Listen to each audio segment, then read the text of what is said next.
حکومت بات چیت سے مذاکرات سے کبھی نہیں بھاگی، چاہے وہ پارلیمنٹ کے اندر ہو حکومت بات چیت کرتی ہے. بھائی دہشت گردوں سے بات چیت ہو سکتی ہے، کالعدم تنظیموں کے نمائندوں سے ہو سکتی ہے، ان کو آپ قومی دائرے میں لا سکتے تو یہ تو پھر پولیٹیکل پارٹی ہے.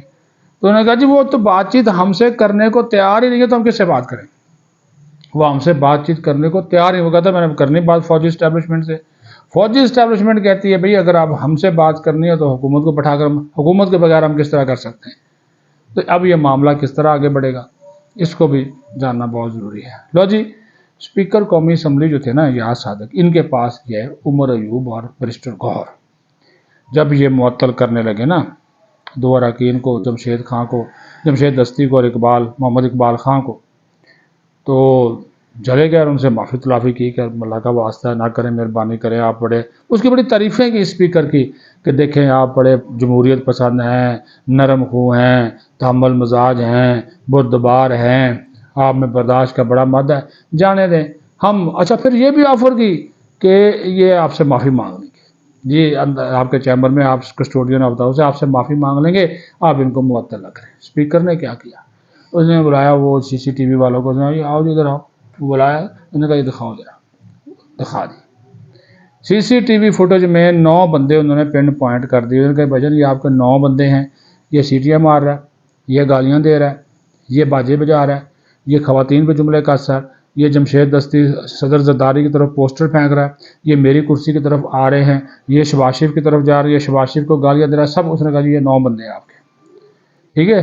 تو اس نے کہا جی میں نے تو صرف 2 کو کیا ہے معطل، کیونکہ 2 کو بھی اس وجہ سے کیا کہ انہوں نے براہ راست صدر زرداری پہ اٹیک کیا، شباز شریف پہ اٹیک کیا اور خواتین کو گالیاں دی، ننگی گالیاں اور گندی گالیاں دی جو کہ قابل برداشت نہیں ہے.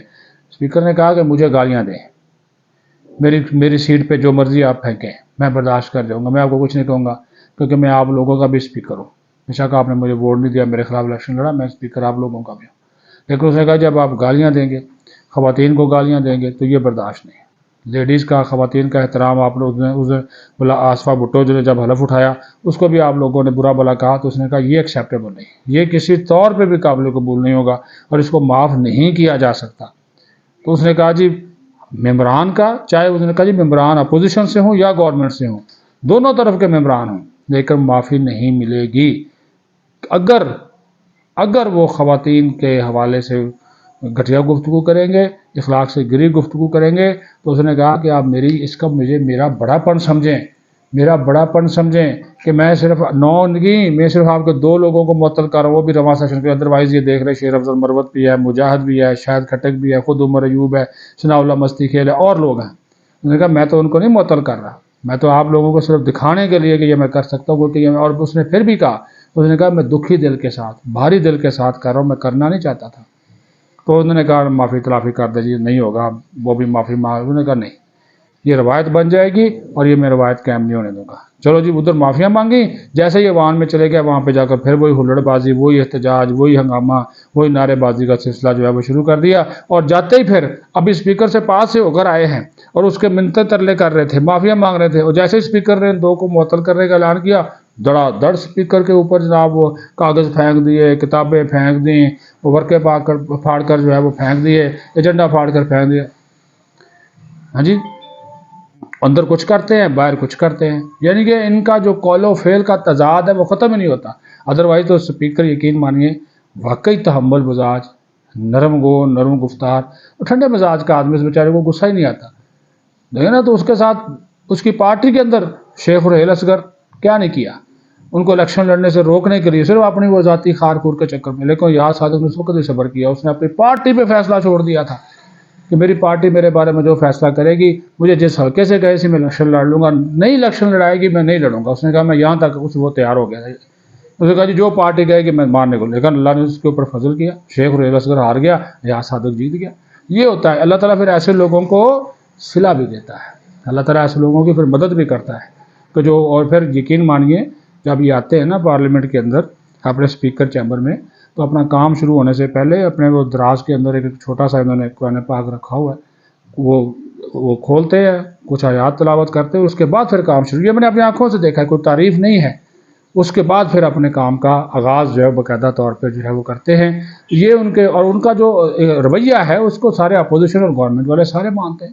بعض اوقات اس نے گورنمنٹ کو ناراض کیا اپوزیشن کو وقت اس نے زیادہ دیا، لیکن اس کے باوجود اگر اپوزیشن تعاون نہیں کرتی تو یہ انتہائی جو ہے وہ افسوسناک۔ اپنا خیال رکھیں۔ پاکستان زندہ باد۔